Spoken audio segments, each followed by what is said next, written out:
Hi, everyone. Thank you. That was really interesting hearing all three of you. As a regulatory lawyer, I was particularly interested at the end about agentic workflows and particularly in a highly regulated area like asset management. And the fact that you've got a fully automated fund set up is mind-blowing. But I suppose the question on my mind is how are the regulators reacting to that? Because a lot of the focus is on governance and making sure there's a human in the loop and human responsibility and accountability for those kinds of decision making. Have you had much feedback and interaction, and where does it go from here? Yes, thank you for your question. Yes, so it's important to I guess, make the distinction. A fully regulated fund by our European, UK, or US regulation means that you need to have people, you need to have your compliance officer, your anti-money laundering officer, your investment committee or portfolio managers. So there is people that are governing the running of that fund. What we do is we support the fund with all of the services from signals, orders, execution, and reporting. MiFID, EMIR, SFTR, SFDR, absolutely all of the reporting involved. So you just have those regulated people that need to be at the front line, right? Directly facing the regulator. So that's in terms of the regulation. So we have that European fund. In terms of how the vision, well, the stance is with the regulator here, we are in contact quite regularly with the FCA, members of the FCA team. They are very, very forward thinkers. They are very innovation friendly, tech friendly. And the approach is slightly different than the European approach. Europe is about regulation, UK, US about innovation, as most people say. This is what we can find. However, sooner or later, we have to face that the European AI Act is something that affects also the UK. So we need to comply with the European AI Act, and we need to have all of the processes in place, all of the explainability, and the definition of high risk. And you need to really have all of these processes in place. So for us that run automation, with our eyes closed, we just create the processes that will give you that compliance, that explanation, which is much faster. It's just that innovation is moving much faster than regulation. So regulation is trying to catch up and understanding how fast innovation is. But the FCA is amazing. This new supercharged sandbox that they have, the digital sandbox, the regulatory sandbox. So there are many ways to engage with regulators here in the UK and in Europe. And so, yes, it's something that we just need to do. You have to spend the time, develop the processes, and keep running them, because you need to have the trust. And without the trust, you really cannot advance. There is 130 trillion of dollars managed in the world by passive and active managers and funds. And you really need, they are all regulated. So you cannot just simply say, we will no longer be regulated, we are just going to start something different. So yes, so that's the regulator, experience we've had is very positive. Just to add to that as well, I think it sort of underscores as well how important it is to have regulators and legislators in the room with business and with developers and with researchers and universities, because and to make it cross-jurisdictional as well for shared standards, because this is global. And actually, unless members of parliament specifically get their head round the global aspect of it, then we're going to end up with little silos of different regulations in lots of different places that make it very, very difficult for business to operate globally. They're going to have replicate everything in different areas. And I think eventually, this is all going to converge. And with AI, I know in the House of Commons anyway, there's a really strong working group on AI just now. Lord Holmes is doing a lot of work on that, speaking a lot on it in particular in the House of Lords. And they want you to engage, honestly. They want to hear from you. So for anyone in the room that wants to be engaging more in the Parliament, please do get in touch, because we can set up meetings and help them to understand the developments that are underway to make sure that they are up to speed as much as possible.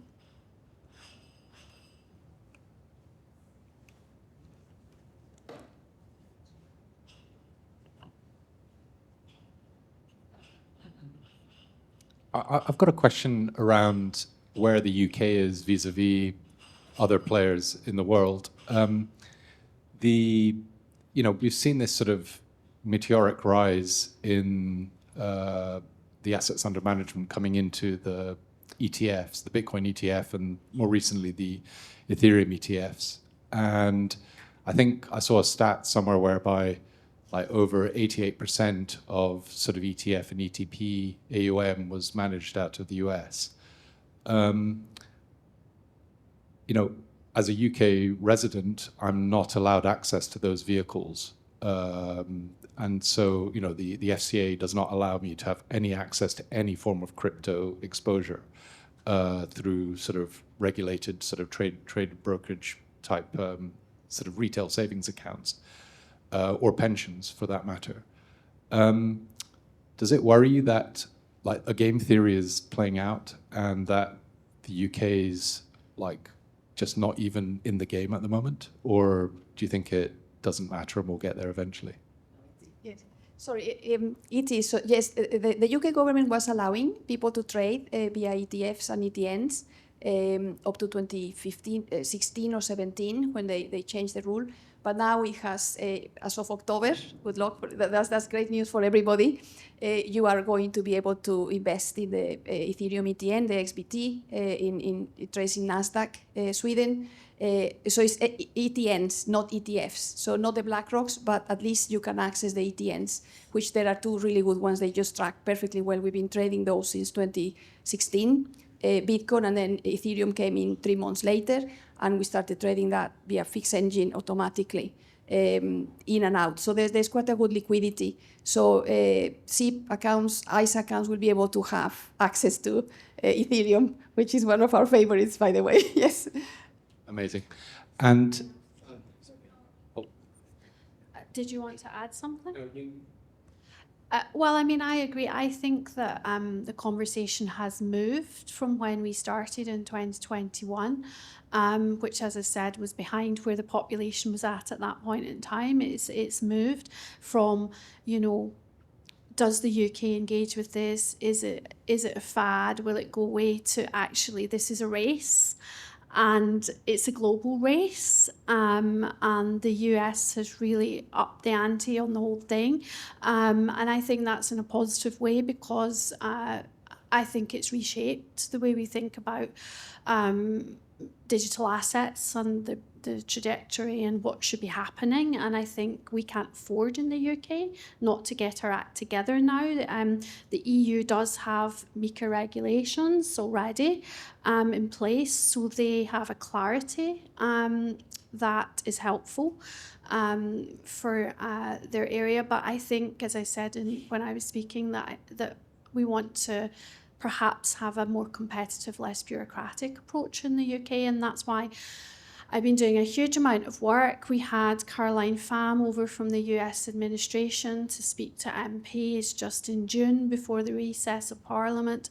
We're going to have her, the person who's taking on her role in the next few months, potentially Brian Quinten's, coming over as well to talk about, the work that they've been doing in the Genius Act. We want to really push the UK to the hilt, because if we're not on the bus for this. We're basically left at the station, and it's not just really the US. Lots of companies I speak to are leaving. I'm just being very, very frank. Lots of companies are leaving to go to Dubai and UAE, and we have to realise. And the concerning thing for me is sometimes when you speak in the Parliament to the legislators and policymakers, they'll say, well, oh, but London's at the forefront of finance across the world. And to me, that might have been true, decades ago, but it's not the position just now. And I think that's why education and engagement, collaboration, and the work with industry is absolutely vital at this point to move things forward. Yeah, I think one of the evidences of that is that if you look at stablecoin AUM, TVL, stablecoin TVL, the sterling just doesn't factor in there. And I was curious about that and how you guys view what's happening with currency and the fact that like 99% of stablecoin, more than 99% of stablecoin value is locked up as US dollar denominated stables. Do you think that will continue and we'll see a dollarization of the continuing dollarization of the on-chain economy, or do you think there's a place for other currencies? I personally think that will continue because I feel like it's what I said earlier, that people they don't want to be working in lots of different currencies. If you see what I mean, everyone just does things digitally and they want the most straightforward. So I think that will continue. Is there a place for others? Yeah, I mean, there will be within the ecosystems, like the EU are looking at that just now. They're looking more at central bank digital currencies as well. And obviously the BRICS countries are also looking at central bank digital currencies. So a lot of this is geopolitical as well. And that's another reason why I think it's very important that we engage at the Parliament level as well as with regulators to make sure that the UK is at the table. And we work out, how to shape the path for the future of financial services in the UK, because it might not be the same road that we had previously. Yeah, it was interesting that, sorry, I'm sort of hogging the questions, but I've got 2 more questions. Maybe just last question. Okay. It seemed like stablecoin legislation was quite a priority for the previous Parliament, and then I think the election got in the way there and sort of derailed it. It doesn't feel like it's a priority in this Parliament, and I was just curious if you think that will change as well. Interestingly, I feel like no political party or parliament can afford not to be engaged, because when I was talking to you earlier, I said when we looked at it, 2021, about 4 million in the UK engaged in digital assets. Across the UK, I think it's now around about 9, according to the figures that have been researched and produced. By the next election, 12, 13 million people? This is a huge voter group. All parties need to be cognizant of the way the market's going, but also the way that the public and consumers want to shape things themselves too, and what's important to them. And the younger generation coming up are digitally native, so this is only going to snowball. So I feel like all the work I'm doing is cross-party, and I feel that's really important because governments come and go, and the next election there could be a different government. So we need to continue to engage politicians of all parties to make sure that this agenda continues. The question here in the front.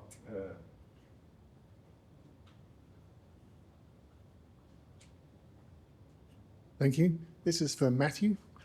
So as someone who has spent a lot of time writing Solidity smart contracts historically, and spent a lot of money on gas fees, and I spent a lot of time wrestling with the incredibly slow transaction processing speeds of Ethereum, who thinks that the L2 workaround is a bit of a dodgy hack. I was very interested in your comment about the lowering of gas fees and increasing of transaction processing speeds. Do you ever think that the transaction processing speeds or gas fees will come low enough that we can deploy directly to the Ethereum blockchain properly rather than using off-chain or other sort of processes? I think, well, first and foremost, I'm not from the technical team, but I'll give you my best attempt. So I think that if we look at the current proposed roadmap, the goal is to scale the L1 to 1 gigagas. So translated into like base transactions, that's 100,000 per second. And so depending on adoption, then certainly that has a lot more room for transactions and is certainly a lot of scaling. At the same time, the L1 may remain kind of the home for high-value transactions where lower value transactions should live on an L2.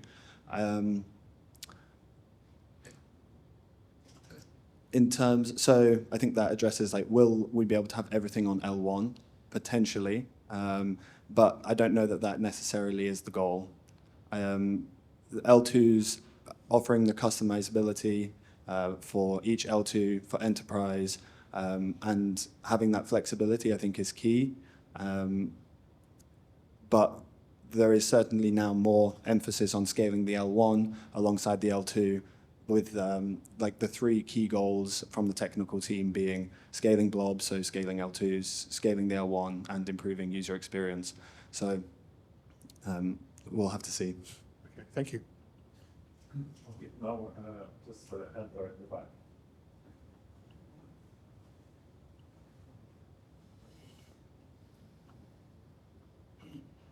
Hello, testing. Hi there. This is more towards Lisa, I suppose. Maybe you're the most apt to address it. As much as we can do something on the regulation side, I also fear that the tax side is going to kill us. It seems even just this morning that taxes may rise progressively bit by bit. And it's just super, super, super unattractive to be here. I see that almost hypocritically standing here in front of you, of course, but I'm in a special situation where whatever it does or doesn't apply. How do you attract teams to the UK? How do you make that case not just in regulation, which maybe we can do something, and I'm quite positive that you're pushing it in the right direction, but is that really going to be enough, especially when you say like Dubai, where tax is much less, and many other places that we can point to, even in the US, they have special states where they can cut tax almost to, I don't know, single digits perhaps. I don't want to say necessarily zero, but certainly much more attractive than we have here in the UK. So I wondered if there's anything that you think can happen there, will happen there, or are we just pigs for the slaughter? Yeah. Well, I mean, obviously, it's the whole gamut, isn't it? Really, when companies speak to me and say that they're leaving the UK, most start off by speaking to me and saying that they don't want to leave the UK. Okay, so they want to be here, they're invested here, they've grown up here, they've gone to university here, or their families are based here. So it's a huge decision, and you're right, there are push factors as well as pull factors there, and taxation is part of it, and I feel like the regulation is a huge aspect that I'm working on, whether or not there should be a kind of review and look at how we can have companies stay in terms of building jobs, building the economy, building growth, contributing, wanting to do the right thing, obviously wanting to pay fair taxation, but within a competitive global economy is what you're speaking about, and whether or not there can be incentives for innovators to come here, to stay here. And what I'm also hearing is that the taxation is part of it, the regulatory clarity is part of it, but also there's an aspect of being able to attract the funding required to scale up here as well. So there are a number of factors that I think need to be addressed, and it's about getting that message to government, because we need to keep innovators. There are amazing people in the UK at universities like University of Edinburgh. I've spoken to so many who have come down to Parliament to talk about the work they've been doing, and they want to stay here. So we have to try and enable that. And I think it fits with the current government's growth agenda. Without this sector, they're not going to achieve the growth that's required. So all of this has to be very carefully looked at. And taxation is part of that, yeah. I'm not a taxation expert, but pragmatically, you can see that the draw of some other countries, that's an element. So I think you're right. The whole spectre has to be looked at, how to keep the brightest minds here and attract them here, yeah. All right.